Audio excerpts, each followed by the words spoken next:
السلام علیکم ناظرین، میرا نام محمد عبداللہ اور آپ دیکھ رہے ہیں ہمارے یوٹیوب چینل خواتین حضرات۔ ابھی ریسنٹلی آپ نے سنا ہی ہوگا کہ ایک سب مرین جو ٹائٹینک کا ملبہ دیکھنے، اس کا ریک دیکھنے کے لیے سمندر میں اتری تھی، وہ واپس نہیں آ سکی۔ نہ اس کے مسافروں کا کچھ پتہ چل سکا اور نہ اس سب مرین کا کچھ پتہ چل سکا۔ یہ کہانی کیا ہے اور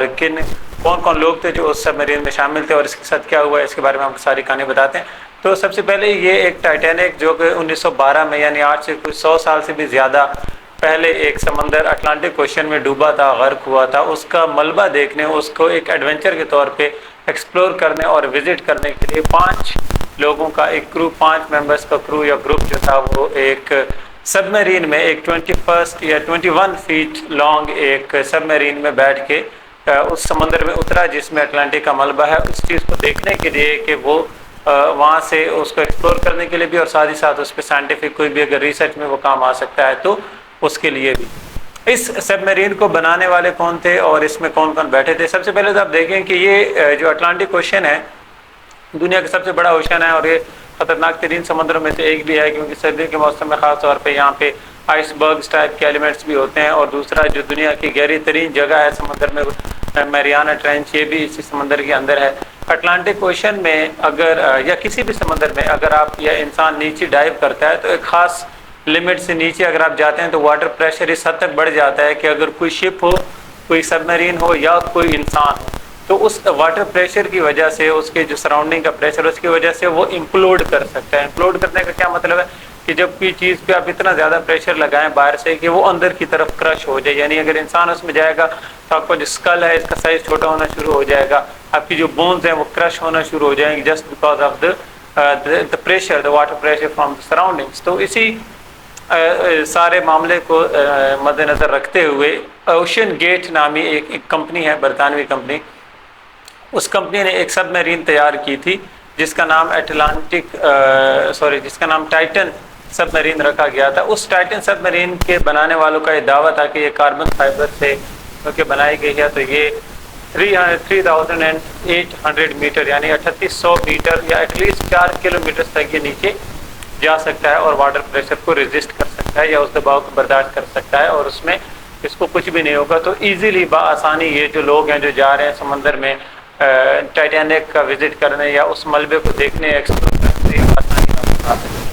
خیر اس کے پہلے تقریباً 3-4 ٹیسٹ بھی کرائے گئے تھے، جو ٹیسٹ اس کے ڈرائیوز یا جو وویجز تھے، جو ٹیسٹ ڈرائیوز تھی اس کے وہ سکسیسفل رہی تھی۔ اس کے بعد اس میں 5 ممبرز کا ایک گروپ بیٹھا، اس 5 ممبر کے گروپ میں بدقسمتی سے پاکستان کے ایک امیر ترین خاندان سیٹ داؤد کے جو خاندان سے تعلق رکھنے والی کرنٹلی نیگرو کمپنی، ترنگ کمپنی اور آلفر سٹی وغیرہ کے جو چیئرمین تھے یا ان کی جو CEO تھے شہزادہ داؤد، اور ان کے 19 سالہ بیٹے سلیمان داؤد بھی اسی ٹیوب میں بیٹھے تھے، اسی آپ اس سب میرین کے یا ٹیوب کے اس میں بیٹھے تھے۔ ساتھ ہی ساتھ اس میں ایک برٹش ایکسپلورر بیٹھے تھے، ایکسپلورر تو نہیں ہے وہ لیکن ایڈونچرس ہیں، بزنس مین ہیں، ایک عرب پتی ہیں۔ پھر اس میں ایک فرانسیسی ایکسپلورر، وہ واقعی معنوں میں ایکسپلورر ہیں، وہ پہلے کئی دفعہ سمندر میں ڈائیو کر چکے ہیں، یہاں تک کہ وہ ٹائٹینک کا جو ملبہ ہے اس کو اس سے پہلے بھی وزٹ کر چکے ہیں، اور کئی دفعہ انہوں نے اس طرح کے سمندر کے ایڈونچرس کو، ان کا جو کرو ہوتا ہے، جو گروپ ہوتا ہے، اس کو لیڈ بھی کیا ہوا ہے، اور اس کرنٹ 5 ممبرس کا جو ایک کرو تھا اس کو بھی وہ لیڈ کر رہے تھے، اس کا بھی وہ ہیڈ تھے یا لیڈنگ کیپٹن آپ اس کو کہہ سکتے ہیں، وہ تھے، ان کا نام پال ہنری ہے، وہ گئے تھے۔ اور ساتھ ہی ساتھ جس کمپنی کا بنایا ہوا یہ سب میرین تھا یعنی اوشین گیٹ کمپنی کی جو CEO ہیں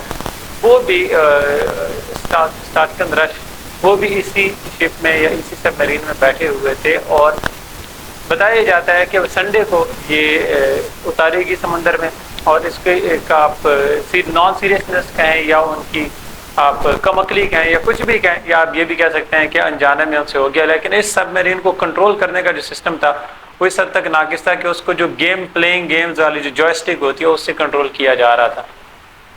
خیر جیسے یہ سمندر میں اتاری گئی تو 1 گھنٹہ اور 45 منٹ بعد یعنی 1.25 گھنٹے بعد اس سب میرین کا اپنے اس کروز شپ سے جو اس کے اوپر ہی تیرتے ہوئے اس کو کنٹرول کر رہا تھا اس سے سگنلز کا کنیکشن جو ہے وہ ڈراپ ہو گیا۔ اس کے بعد اس کو ڈھونڈنے کی کوشش کی گئی، ٹریس کرنے کی کوشش کی گئی، لیکن ناکامی ہوئی۔ پھر پوری دنیا میں خبر پھیل گئی، امریکن کوسٹ گارڈز کو خبر دی گئی، جو ان کے نیوی اور جو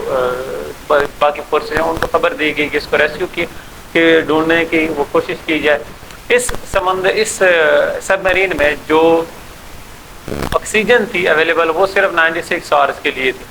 یعنی کچھ گھنٹے تک ان کے پاس آکسیجن اویلیبل تھی، اور جب یہ خبر باہر آئی تو اس وقت ان کے پاس 8 سے 9 گھنٹے کی جو آکسیجن تھی وہ رہ گئی تھی، وہ ریمیننگ تھی ان کے پاس. اب اس کے پیچھے ہوا کیا؟ جب تک اب تو خیر ساری بات سامنے آ گئی ہیں کہ جو رپورٹس ہیں ان کا جو ملبہ وغیرہ ملا اس سے تو یہی معلوم ہوتا ہے کہ یہ جیسے ہی نیچے اتری اور سمندر کے پریشر میں پہنچی، سرفیس سے نیچے جاتے، یعنی جیسے سے جو واٹر پریشر تھا وہ بڑھنے لگا تو اس سے یہ سڈنلی ایکسپلوڈ ہوئی، اور اس کے ایکسپلوژن سے ایکسپلوژن ہوتی ہے یعنی آپ کسی چیز کو اس حد تک سائڈوں سے پریشر دیں کہ وہ اندر کی طرف کولیپس کر جائے. تو وہ جیسے ایکسپلوڈ ہوئی تو جتنے 5 ممبرس تھے وہ آن دا اسپاٹ ہی ان کی ڈیتھ ہوگی، اور ان کی ڈیڈ باڈیز کہاں ہیں اس کا بھی ابھی تک کوئی اندازہ یا کوئی سرا نہیں ملا. خیر اس کے علاوہ آپ دیکھیں کہ 5 ممبرس کا یہ گروپ تھا، اور اتنی 21 فیٹ 21 فیٹ یہ لینتھی شپ تھی یا سب میرین تھی، اور اس میں بیٹھنے کے لیے بھی سچویشن ایسی تھی کہ 4 لوگ بیٹھ سکتے تھے، اور ان چاروں کے بیٹھنے کا جو انداز تھا وہ بھی ایسے نہیں تھا کہ کوئی پرٹیکولر سیٹس ہوں، چیئرز ہوں، ایک کارپیٹ ٹائپ جس طرح بیڈ ہوتا ہے وہ بچھائی گئی تھی. اور اس شپ میں یا اس سب میرین میں ایٹ اے ٹائم صرف ایک ہی شخص اپنے ٹانگیں اسٹریچ کر سکتا تھا، یعنی وہ لیٹ سکتا تھا، وہ خود کو اگر اسٹریچ کرتا تو چاروں یعنی وہ سائڈوں پہ بیٹھ کے درمیان میں اس کے لیے جگہ چھوڑتے تو وہ اسٹریچ کرتا. تھوڑی سی چھوٹا سا ان کے لیے ایک واش روم بنایا گیا تھا جہاں پہ وہ جا کے اپنا جو نیسیسٹیز ہیں اس کو پورا کر سکتے تھے، اور باقی اس میں ایسا کوئی چیز نہیں تھی جس کے ساتھ، یعنی اس میں جی پی ایس ٹریکنگ سسٹم بھی نہیں تھا کہ جی پی ایس کے تھرو اس کو ٹریک کیا جائے، جو کہ آج کل نارمل کارز میں یعنی گاڑیوں میں آ رہا ہے. اگر وہ گم ہوتی ہے یا کسی اور اس طرح کی سچویشن میں تو اس کو جی پی ایس کے تھرو ٹریک کیا جائے، تو وہ والا سسٹم بھی ایسا کوئی نہیں تھا. اس میں جو رپورٹس وغیرہ آئی ہیں یا جتنا لوگوں نے انالیسس کیا، خاص طور پہ جو سائنٹیفک لوگوں نے انالیسس کیا، ان کا ایک کہنا تو یہ ہے کہ اگر یہ سب میرین امپلوڈ نہ ہوتی، یعنی اگر یہ ٹوٹتی نہ یا اس واٹر پریشر کو ریزسٹ کر بھی لیتی، تب بھی گم ہونے کی صورت میں ان کا بچنا ممکن نہیں تھا. کیونکہ سب سے پہلے تو وہاں پہ آکسیجن لیول جو تھا وہ ان کا آکسیجن کی جو ان کے پاس اویلیبلٹی تھی وہ ختم ہو جاتی، تو سفوکیشن سے دم گھٹنے سے ان کی ڈیتھ ہو جاتی. دوسرا ان کیس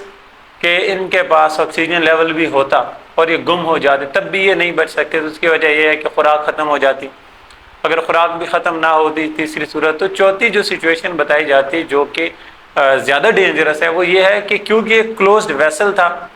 ایک باٹل ٹائپ تھی جس سے باہر ظاہر سی بات ہے پانی میں اس کو کھول تو سکتے نہیں ہیں، تو جو بھی سانس لینا ہے یا دینا ہے یا جو بھی کچھ کرنا ہے وہ اس سب میرین کے اندر ہی ہے. اور ہیومن بینگز کا آبویسلی سسٹم ایسا ہے کہ جب بھی سانس لیتے ہیں تو آکسیجن انہیل کرتے ہیں، کاربن ڈائی آکسائڈ ایکسیل کرتے ہیں. اب تم یہ اوپن ایئر میں ہوتے ہیں، کاربن ڈائی آکسائڈ ایکسیل کرتے ہیں تو کہاں جاتی ہیں ہمیں پتہ بھی نہیں ہوتا، اور کبھی سانس لینے میں دشواری نہیں ہوئی. وہ ایک ایسا کلوزڈ ویسل تھا جس میں سانس لینے والے اور جو لوگ تھے 5 ممبرس تھے، تو 5 ممبرس ایٹ اے ٹائم جب کاربن ڈائی آکسائڈ ایکسیل کرتے تو وہ اس کا باہر جانے کا اور کوئی بھی سسٹم نہیں تھا، یعنی اس کاربن ڈائی آکسائڈ کو اس ویسل سے اس سب میرین سے باہر کیسے نکالا جانا تھا اس کا بھی کوئی سسٹم نہیں تھا. تو رپورٹس یا سائنٹسٹ یہ کہتے ہیں کہ اگر یہ لوگ باقی تمام میریکلز ہونے کے بعد بچ بھی جاتے تو اس چیز سے بچنا ان کا اور بھی زیادہ مشکل ہوتا کہ یہ اس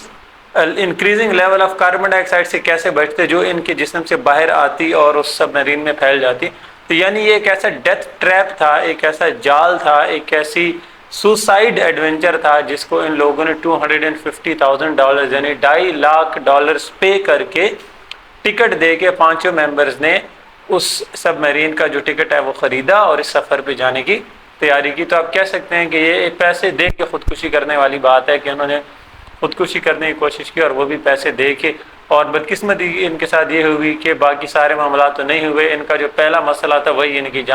کے لیے جان لیوا ثابت ہوا، اور ان کی جو سب میرین ہے وہ آن دا اسپاٹ امپلوڈ کر گئی، اور اس کا جو ملبہ ہے وہ بھی ٹائٹینک شپ کے آس پاس سے قریب سے ہی کہیں سے ملا، اور اب اعلان کر دیا گیا ہے کہ ان 5 ممبران کی جو ہے وہ ڈیتھ ہو گئی ہے.